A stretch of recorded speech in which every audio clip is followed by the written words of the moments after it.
जब तू ही तू है तो मैं तो कुछ हुई ही नहीं, और मैं तेरा हूँ, मुझ पे कृपा कर दे, सब बढ़िया हो जाएगा। कहीं कोई भी काम नहीं, दिक्कत ही नहीं, और ना ही तुम्हें कुछ अगबई उपाय करने की जरूरत। ये महान उपाय है, तू ही तू, तू ही तू, तू ही तू।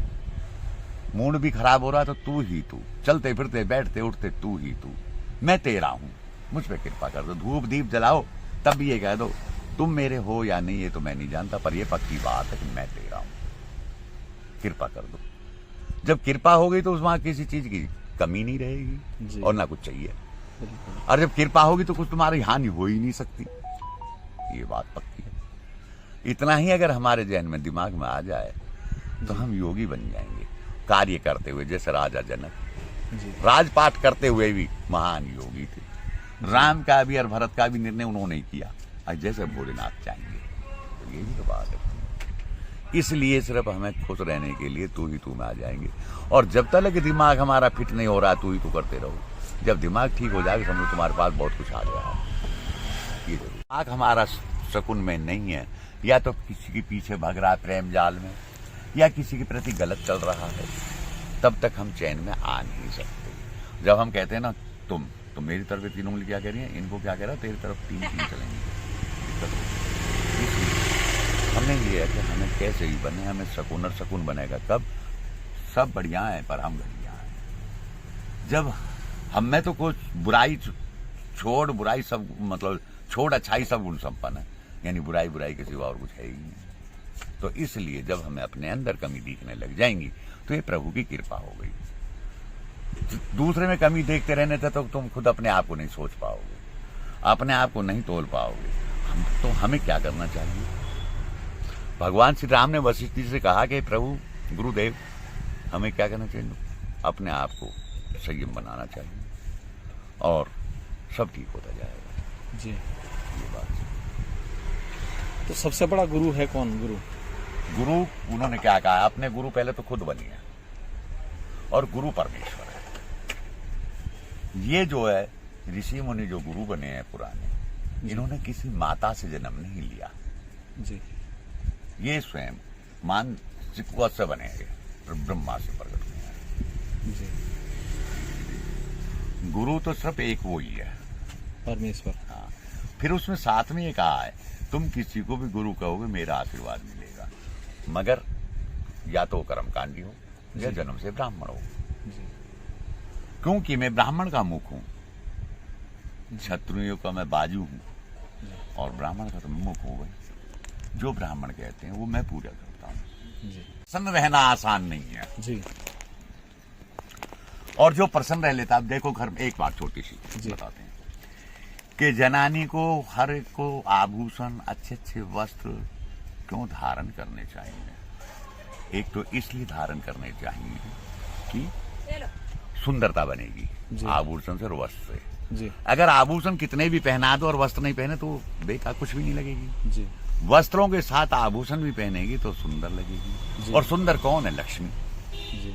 इसलिए देव पानी पियो पहले बात कर। सुंदरता जैसे जी, इस सुंदरता पे 4 चांद लगाएगी मुस्कुराहट और प्रसन्नता। जी। आपने कभी किसी फोटो में लक्ष्मी उदास देखी है? नहीं। फिर जब तक मन प्रसन्न है और आभूषणों से शरीर युक्त है, और उसको कहा है कि स्वामी की अपनी की को सुंदरता दिखनी चाहिए हमेशा। जी। और अभी आदमी आया काम धंधे से बाहर से, आजकल जनानी देखेंगे ये चीज लिया है वो लिया है, मगर क्या कहना चाहिए? पहले पानी पी लिया। अब आदमी ने कहा चाय बना दो जी, अब चीनी खत्म हो रही है, उसे जब भी शोर नहीं मचाना चाहिए, उसे फिर भी चाय बना के लिया है, चीनी नहीं है, और आप कहोगे मैं चीनी ना है, चीनी थी नहीं जी। अच्छा। फिर पहले बताया क्यों नहीं? मैंने अब इसलिए नहीं बताया कि भाई अभी आप आए हैं बाहर से। जी। जहां इतनी सहनशीलता होगी वहां लक्ष्मी हाथ बांधे खड़ी रहेगी, उसमें कभी कमी घर में नहीं आएगी, हम लिख के देते हैं। यानी पति और पति में अगर कलह ना हो तो लक्ष्मी आपके घर हमेशा रहेगी, जा ही नहीं सकती।